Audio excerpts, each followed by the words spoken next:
Google has a better sense of what we prefer than we do.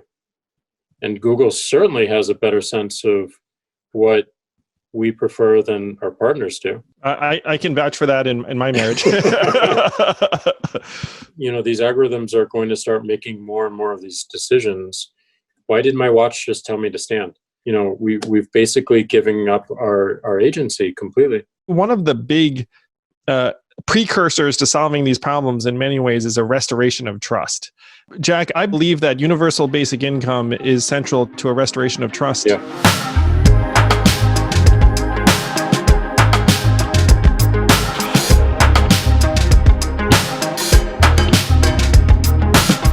Hello, welcome to another episode of Yang Speaks, where I sit down for a fascinating conversation with the co-founder and CEO of both Twitter and Square, Jack Dorsey.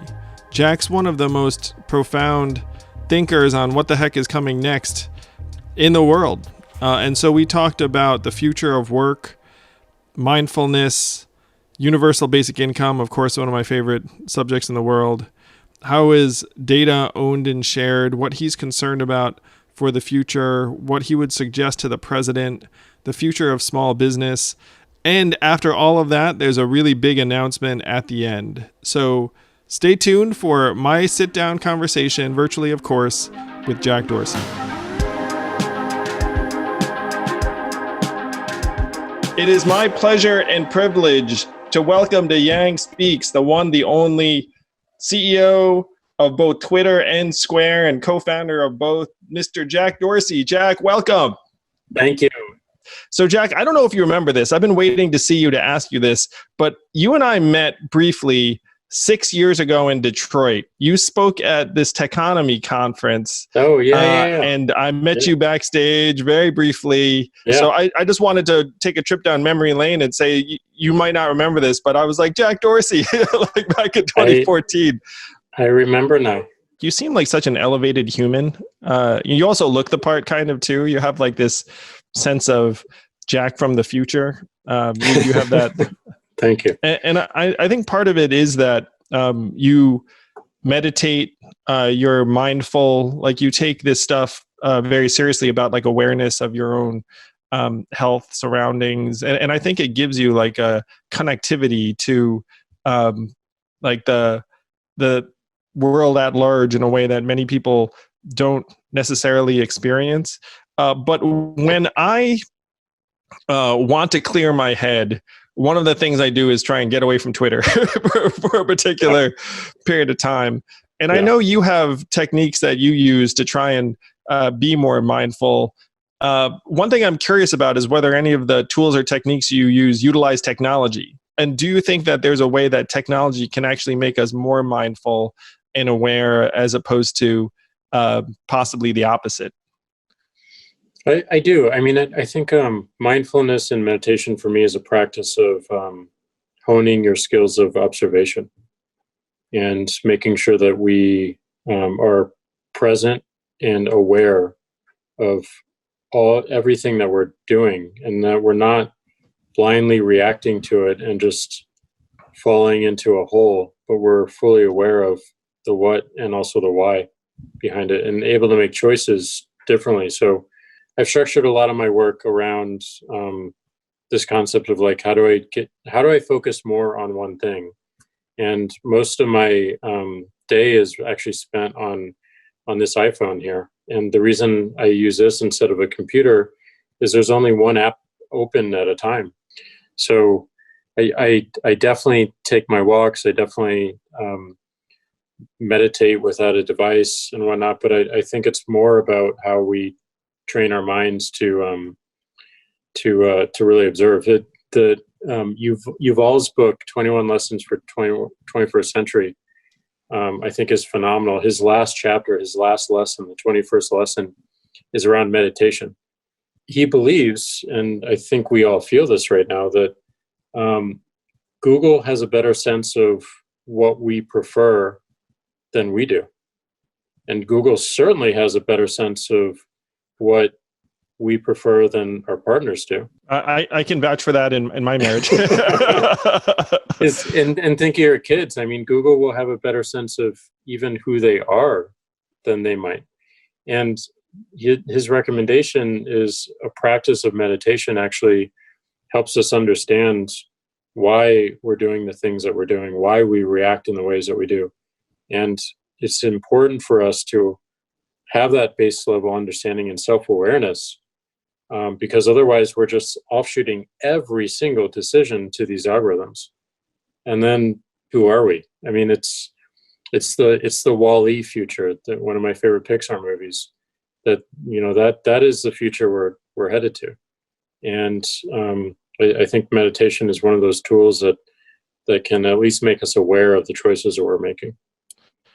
Agency towards technology, that's certainly like a massive issue, because I do have kids, and to the extent that we had screen time limits, they've gone out the window with the COVID crisis. I have no idea how much time they're spending.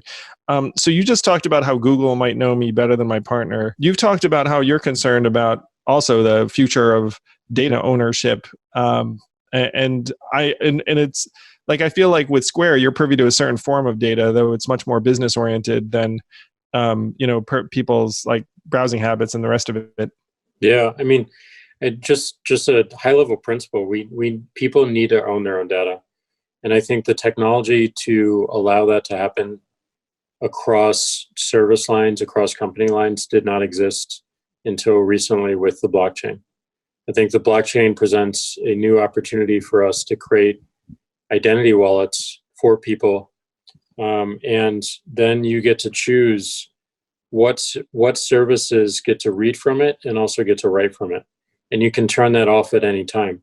I think it's one of those ideas that needs to happen as quickly as possible, and it leads to so many other beneficial things in our space. That's tremendous. That is a beautiful vision, where we actually own our data, and then there are various companies that can make use of it with our permission, and we get value. And we can turn it off at will. Like that would be a whole different level of agency for us, because right now, again, like, you don't know really what the heck is going on in terms of your data getting sold and resold, packaged and repackaged. And what's interesting is, like, I get a sense a lot of the tech companies themselves, they may not know. No, it's true. It's true. I mean, this is hard. This is hard stuff. I think the most important companies to actually make this happen are the folks that are actually deploying hardware, because I think it has to happen when you buy a device, when you buy a laptop, when you buy a phone, when you buy a tablet. If I start on Android and I move to Apple, ideally all these things cross-connect. It's just one wallet. But I do think it's up to the larger companies to actually work together and make this a standard. And then I hope they do. And that's where I think smart regulation could come in order to push them to do so. That is one of the frustrations I have too, where government has been absent from most all of these issues for years and decades, where our legislators have a very dim understanding of most technology. We all saw when Mark Zuckerberg testified to Congress, they were asking him all these inane questions about Facebook and its operation, and you were like, what are you talking? Like it wasn't like a surprise visit. You know what I mean? They like theoretically knew he was coming and could prepare. So let's imagine for a moment that I were president of the United States, and you and I were talking, and you were like, well, thank goodness that happened, Andrew. Here are like the 3 things I really wish that the government could intelligently get involved with. That would be a massive help to us. And let's agree that universal basic income is one of them, and that's happened. And that's related to technology, but not necessarily intrinsically a tech issue. Like, what are the top few things that you wish an intelligent government could help with? I'd imagine AI is probably somewhere on that list. AI is definitely high on that list, and I think like when I talk to global leaders and regulators around the world, they're focused on the outcomes instead of the primitives being used to build these technologies. We have to focus our regulation around the primitives being used and how things are built, rather than just putting band-aids over the outcomes. These algorithms are going to start making more and more of these decisions, and they're not being built in such a way that it's required that they explain why. That would be one simple piece of regulation is it's a field of research in AI called explainability. Really hard to do, but even small steps we take there would be meaningful. Why did my watch just tell me to stand? Just simple. It's those basic things, because we're offloading more and more of our decisions to these algorithms. And like Yuval said in his book, if we don't understand why we're doing it and why they're making these decisions, we've just, we've basically given up our agency completely. Why did I turn left just then? Exactly. Also, when we think of AI, we think of the algorithms, but more important is the data. And it's very hard for a startup right now to build a compelling AI algorithm without access to massive amounts of data, which are owned by very, very few companies right now. Google, Facebook, Amazon, Apple. Apparently, the public sector has vast troves of data that are not being made available to commercial actors like Twitter or even academics. This is one thing that I know we could help with very quickly, where the public sector governments are sitting on like traffic patterns to weather to soil quality. Like there are things that we could do that companies could do if they had more access. Yeah, and owned. And I think that brings to another point is like, if you were president, I would ask you, like, how do we establish a stronger partnership between technology companies and government and NGOs and the media? Because all four of these have a significant part to play in how society functions. And there's faults in every single one of them right now. And all of our institutions, companies, media, government have lost a lot of our trust, and that can be very isolating. Yes. And it's very hard to solve problems with. Yeah. It can be trust. Destructive. Yeah. So I guess those are the three things I would ask. The rebuilding of trust is something I'm very passionate about, Jack, because you can just look at the polling and see that our trust in, like you said, media, government, financial institutions, schools, hospitals, probably pre-crisis, I think our trust has probably gone up. The most trusted institution in American life right now, I believe, is still the U.S. military. Where presidency, it's collapsed, and that's pre-Trump. And so to me, one of the big precursors to solving these problems in many ways is a restoration of trust. And so if you have these institutions that have been failing us in many, many regards for a long time, it's hard to then say, okay, that institution has been failing me for a long time, but now I trust it again. Yeah, exactly. I think we have to decompose trust. Like, how do you earn trust in the first place? I think transparency is one way to earn it. I think accountability is another way to earn it. I think reliability and being dependent is another way to earn it. But there's a matrix of ways to earn trust, and they need to be ranked, and they need to they need to be applied to all these institutions. But more importantly, the connections between the institutions. I think that is what's failing us the most right now. Everyone is just so isolated. Your idea of a partnership between government, media, tech companies, and NGOs is profound. We should 100% do that. Well, that's something I heard a lot from Jacinda, the Prime Minister of New Zealand, and this was right after the Christchurch call. So like she also was trying to push, like, this is not just the government or technology companies. This is the media too. Yes. Like a lot of the videos being shared on Twitter after that were not, we're not individuals on Twitter. They were actually reporters on Twitter, even though Jacinda and Prime Minister Jacinda and the country asked those not to be shared. So we have to collaborate more. Otherwise, everything that we're going to be facing will just not work. Jack, I believe that universal basic income is central to a restoration of trust. where if a society actually invests in you in a real way and says, hey, look, here's money, then you actually become more trusting and optimistic, where you're like, okay, like you actually do value me, care about me, you'll invest in me in my future, you'll invest in my kids in my future, because people can tell when you're bullshitting them. Honestly, it's like if you say to them, hey, you're great, like you're a citizen, it's important, they're like, like young people at this point are like, yeah. But if you're like, hey, you're important, we love you, and here's money, and we're not even going to tell you what to do with it, like we trust you, we believe in you, we love you, that's actually a game changer. I can't tell you, Jack, like I randomly like Venmo'd someone money, and I know you've done the same thing, like on Twitter. But I use Cash App. Yes, use Cash App. It's the future. I did Venmo. I'm not gonna lie. So we love our competitors too. It's all good. As long as people are getting money, that's great. Yeah, as long as people they got money. But just like the act of someone receiving money, it's like they can't believe it. And just like when our government, even sent those $1,200 checks, like no one believed it until it was in their account. Oh yeah.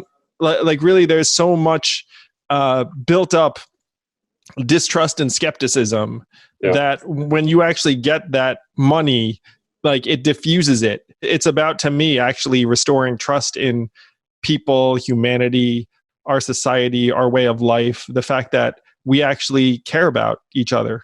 Oh yeah. I mean, I live by the principle of everything is connected. So if someone is in pain, I'm in pain ultimately over time. And I want to make sure that I'm doing whatever I can in my lifetime to help that through my company's works, through my own personal giving. And I'm in a situation that I never imagined when I was a kid or when I was 25, or I didn't have any aspect of like what money would mean until I was probably 35. And I'm so grateful, but part of gratitude is not just saying I'm grateful, it's doing it.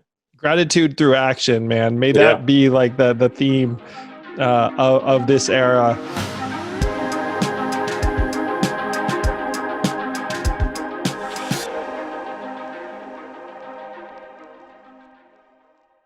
All right, if you're listening to this, you are obviously a fan of podcasts, and one of the best podcasts out there is The Jordan Harbinger Show. It's an Apple Top 50 podcast. It's one of Apple's best 2018 podcasts as well, and we love it. It's got frankly a range of topics, ranging from talking to FBI negotiators about how to deal with hostage situations.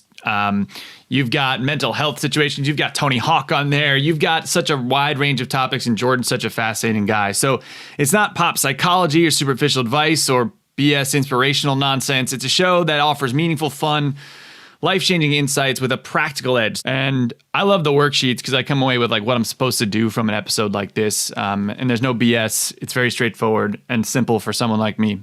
Yeah. It's really good listening, good learning.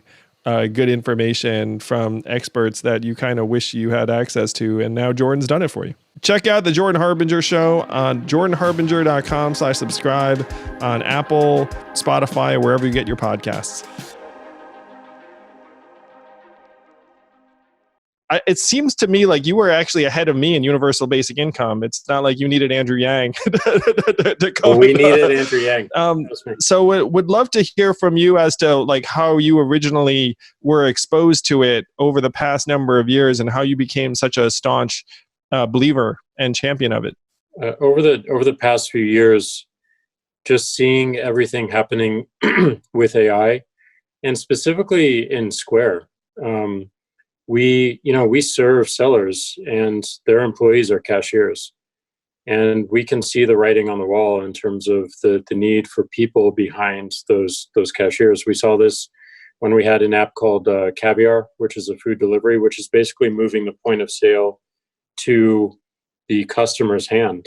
The restaurants don't need someone managing the cashier anymore if they shift to more delivery, and we see that throughout the business. And that we talk a lot about the self-driving trucks and whatnot, and this is even coming for programming. Like a lot of the goals of machine learning and deep learning is to write the software itself over time. So a lot of entry-level programming jobs will just not be as relevant anymore.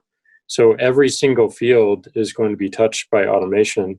And UBI, to me, represented a floor that people could stand on, and really have the knowledge and peace of mind, ultimately, that they could survive and eat and feed their children while they are learning how to transition into this new world. It doesn't mean that they don't work. It means that they have a floor with which to build and to get to a skill stack that would be more relevant in this future. So I think that's one aspect of it, and I think the only way we answer these questions ultimately is through experimentation. Yeah, so Jack, that's where we connected while I was running for president. That I was like you, very, very concerned about the impact of automation and technology, and you were closer to it than obviously just about anybody. And one of the things I've been saying is that this pandemic, this crisis, is accelerating the rate of change that we had expected, where I've been saying we're seeing 10 years of progress or change in 10 weeks. And is that similar to what you've seen and what you've seen companies investing in? Oh yeah. I mean, like just on the Square side, just the shift towards online has been break fast, and like it's just been incredible to see how people are shifting. And you know that when you're online, you don't need a cashier. So I mean, it does affect real lives, and it's certainly efficient for the business owner, but it's not great for their employees. And that's why we need to look inwards and really make sure that we're taking care of everyone, and especially our most vulnerable throughout this process as a shift happens. And I am optimistic that a shift can happen, but people need that peace of mind in order to just face it in the first place. Well, yeah, it's hard for the shift to happen if people can't put food on the table and like are worried about paying next month's rent. I feel like Square must give you one of the best dashboards into what's happening to small businesses right now that most anyone has. I just saw this study that said they think that 30% of small businesses might shut their doors forever. What are you seeing at Square in terms of what's happening to local entrepreneurs? Our sellers have been super creative in terms of like hacking the system and trying to figure out new ways of doing things. So all of our restaurants shifted to curbside pickup and delivery. We had a bunch of salons who shifted towards doing FaceTime-based or Zoom-based style consultations. So a lot of creativity is emerging, but you're right. There are a lot of people that could use that right now, the FaceTime style consultation. Me included. I got hair growing everywhere. I wasn't suggesting that, Jack. I was just generalizing about us all. It's always so true. But yeah, so we are seeing a lot of creativity, and I'm really optimistic about that. But I mean, the reality is that we're seeing a lot of people have to lay off all of their employees. We're seeing a lot of folks who are sole proprietors who have to shut down completely. And for a lot of people, this is their dream. I mean, this has been their dream for years and years and years, and they worked so hard to build this up. And it's been devastating. So we're doing everything that we can to support it, but there are limits to that. And one of the things I'm proud of is we were a vehicle for the PPP second round, and we were able to get out over $500 million to our sellers next day, weeks ahead That's of the banks. And it's just been amazing to see that lifeline extended, but I don't ultimately think that's enough. We have to figure out how these sellers will change their models, and you know, a lot of these things. Some of these things will not reemerge, but some will in just a different format. And that's what I'm excited to help folks do. That makes me so happy that Square was actually a conduit for some of that PPP money, because I was thinking about those food truck operators and nail salons and just thinking, how the heck are they going to access that money? Yeah. You know, it's like a lot of them don't have like a private banker they can call. So the fact that some of them called you and actually got that money actually makes me really glad. Yeah, we had over 500 million to about 60,000 sellers across the country in every state. And it was from sole proprietors. I think about 40% of them were employers and 60% were sole proprietors. Wow. Yeah. I mean, those are really, like you said, they're living their dream. You know, they had this idea for a small business and they go out on a limb. And that's one of the tragedies of this economic collapse is, you know, it's affecting the local entrepreneurs the most. It's also just such a massive part of our economy and every single economy around the world. Like it's over 51%. The small business economy is over 51% of almost every national economy around the world. Yeah, it's the job driver too in our economy and every other economy. You know, and you're seeing just the seriousness of this crisis led you to do something that is singular in our entire country, which is you've pledged $1 billion in philanthropy to a combination of COVID relief, helping girls and women in universal basic income. And Jack, I got to say, like, you see that headline. I remember you texted me when you were announcing it. I was like, I got chills. I told you, I was like, that is the greatest thing I've ever seen, because $1 billion at the time it was reported to be something like 28% of your net worth. Yeah. You know, and so people look up and, you know, if you're worth several $1 billion, which you are, it's an unfathomable amount of money to the vast majority of people. But then everyone can understand 28% of one's net worth. Like, what drove you to such a massive commitment that really is singular right now in our society? Well, I think there are a lot of people doing things privately, but I thought it was important that we added more transparency to this, because a lot of these things tend to be fairly dark and invisible, and you don't really see the impact. And we launched this with a Google Sheet, which was just kind of a fast, hacky way to do things. But the intention was... It was very Jack Dorsey, by the way. The intention was not only to show where we're giving. Each row has the amount and the org and their mission and what these funds will go towards, and also a link to their website for people to click into and learn more or contribute themselves. So not only to track what we're doing, but also to learn. Like, we are going to make mistakes in this, and I want to make sure that we can annotate this sheet and just show people where and why we made those mistakes. So I thought that transparency was really important.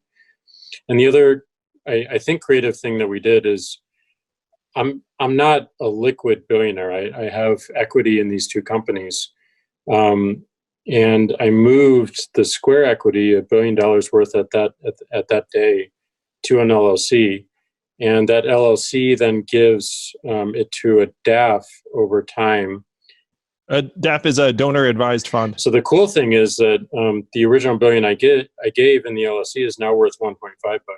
Already? That's incredible. We did move 200 million into the DAF, and they sold it on the market, and we now have 200 million of cash to work with. And we've now granted over 86 million of the 200 so far. We've been able to move fairly fast, but a lot of it has been due to the incredible work that existing foundations already have. I don't want to build a foundation. I don't want to create a bunch of overhead. I want all the money to go to the people in need. So it's only two people. It's myself and my assistant / chief of staff, Vanessa. We want to keep it fairly light and really directed on these three problems of COVID response, girls' health and education, and then universal basic income experimentation. Well, I have to say, that's the leanest thing anyone's ever heard of in philanthropy. Two people. Two people, a Google Doc, $1 billion. And we're going to use this occasion to make an announcement, which is that I think Humanity Forward actually is making that Google Doc, the coolest Google Doc in the world. Yeah. Yeah, we're doing 5 million for Humanity Forward and your work. And I really appreciate who you are first and foremost, but also what you're doing. I think this idea is long overdue. And I think the only way that we can change policy is by experimenting and showing case studies of why this works. And a number of other countries have proven small experiments as well, but we have to do it here. And I just, your voice in bringing this to the public conversation and the global public conversation has been incredible. And I'm just so grateful because we need this, and we need this as soon as possible. Well, thank you, Jack. I can't tell you how much I appreciate that. And I can tell you exactly where the $5 million is going to go. We are going to give it to people. Just sort of taking a page from your book, we're going to just turn around and distribute micro grants of generally $250 to thousands of people that you will make possible. So I can't tell you how grateful I am personally, and how grateful everyone who's going to be benefiting from this gift will be, because I see the requests we get, and they are legion and heartbreaking. There's just so much need around the country right now. And we've been in a situation where we've raised and distributed 1.5 million or so, a little bit more. But this 5 million is a godsend and is going to change thousands of lives. So I can't tell you how much this is going to mean to so many people.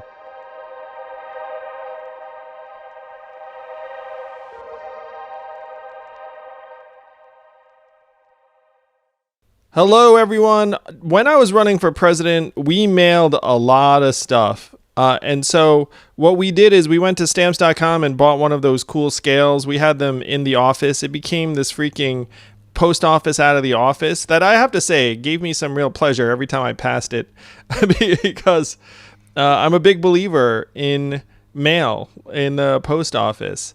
I think the fact that we're talking about the post office going out of business is nonsense. It's like the purpose of the government is to fund stuff exactly like the post office. Now, when you want stamps, you can go to the post office, or you can just go to stamps.com, which is what we did.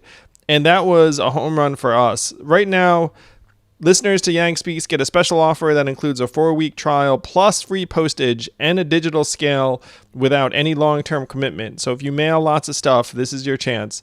Just go to stamps.com, click on the microphone at the top of the homepage, and type in Yang. That's stamps.com, enter Yang.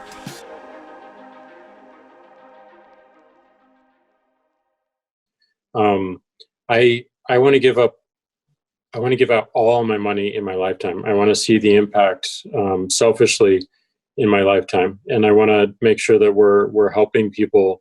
That's a good kind of selfish, Jack.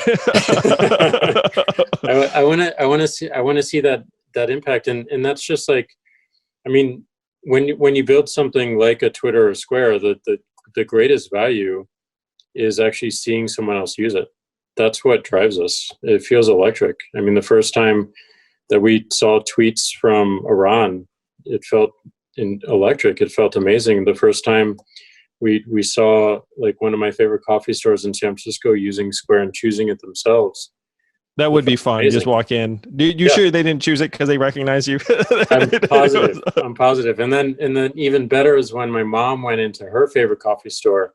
That is better. St. Louis, and she saw it, and she texted me, and so like that electricity that I feel in those moments is the same that I'm feeling right now when I give, and when I know that these orgs that we're giving to are focused on giving real impact and doing things that are bigger than all of us, and especially me. So I just want to learn as quickly as possible on how to do it the right way, knowing that I'll make mistakes, and knowing that I'll have a ton of advice coming at me because this spreadsheet is open, and that's great.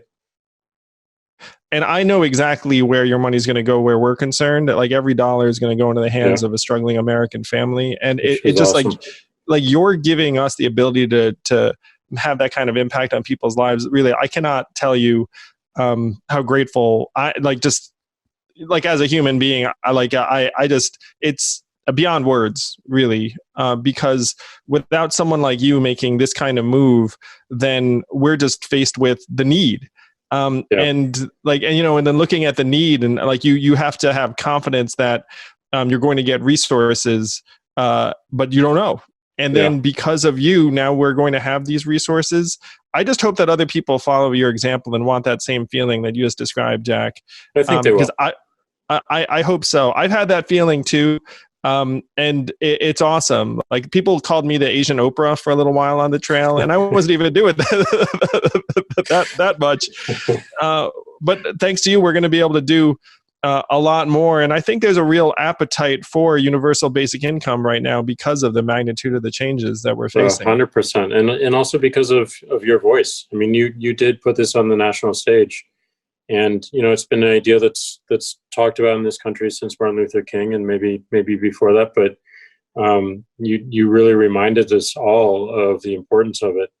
And what I appreciated about you so much is that you were talking about the problems of the future that we're not addressing enough right now. Like, we only have so much time to address these things. And if the small steps we're taking today compound into experiments that change and inform and change policy, success. I mean, that's awesome. And the more we can do in this space, the better. Yeah, it's one of the frustrations I have is that we've committed 2.8 trillion or so, at least Congress has, towards relief in various forms. And right now there are other bills being proposed. And let's call it $3 trillion. That'd be like 10,000 a person. I can't help but think that most Americans, if you gave them a choice between 10,000 a person and a whole host of other things, we would probably choose direct relief, because we're like, well, I know I'll get it, and I know that my neighbor will get it. Yeah, I agree. I mean, like, it's just a tragedy to see this money going to the banks and larger companies when it could be going into the hands of individuals in this country. And they, like, giving people money and trusting them to do the right thing will have positive impact. It will. And I think that the case against UBI in the past has been, you can't just give everyone money because they'll just waste it. No, that's not the case. Like, it will have positive impact, and they will do the right things. It'll incentivize the right things. But we need to trust our people, and we need to trust the people of this country and of the world. Just such a pleasure, Jack. I feel honored to be having this conversation with you in this time of need for so many. And you're a role model to more than you know. I mean, really, like, just knowing that you are you and doing what you're doing, like, makes me and other people feel like amazing things are possible. We can eradicate poverty. We can turn this crisis into something that actually accelerates positive change as well as negative. We can build a better way of life, and you're going to be an enormous leader in that. We can, and it's been an honor to talk to our future president. Well, thank you for saying so, man. The future. It's a matter of time. Well, thank you. I appreciate it. And I appreciate your support during the campaign too. Like, that meant a lot at the time. We'll be back at it. Like the Yang Gang, we'll be back. My parents will be happy. They'll be so happy to hear you say that. I can't wait to meet your mom. I saw her tweet that she's like, does that make me like the grandma of Twitter? if Jack's the dad. Yeah, she has quite a rambunctious grandchild. Yes.